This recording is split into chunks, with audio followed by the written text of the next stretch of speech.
Audio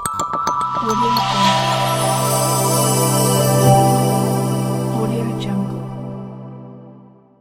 السلام علیکم ګرانو دوستانو، زه متي الله سالار او تاسو ګورئ پښتو نیوز. نن درته یو ډیر مهم خبر لرو، نو ویډیو پوره وګورئ او چینل در سره سبسکرایب کړئ.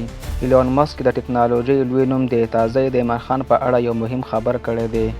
هغه ویلي زه د ایمان خان خبرې، سوچ او د خلکو سره د هغه مینه خوښوم.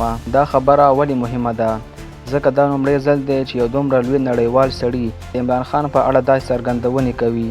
دا خبرې اوس په ټول سوشل میډیا خپاره شوي دي. ډېر خلک وایي دا خو ښکاره خبره ده چې عمران خان یو رښتینی او ولسپال انسان دی. د پی ټی آی یو کس ویلي دی موږ خوشحاله یو چې ایلن مسک د خان صاحب تعریف کړی دی. دا زموږ لپاره ډیره د غټه خبره ده. نړیوالو رسنیو هم دا خبره کړې ده. داسې لویو چینلو لکه بی بی سی نیوز، جزیره دا خبره راپور کړې ده. ګرانو کتونکو، دا یو ډیر لوی خبره ده. تاسو څه فکر کوئ؟ نظر مو راولېږئ. ویډیو لایک کړئ او چینل سبسکرایب کړئ. تر بلې ویډیو پورې د لوی الله په امان.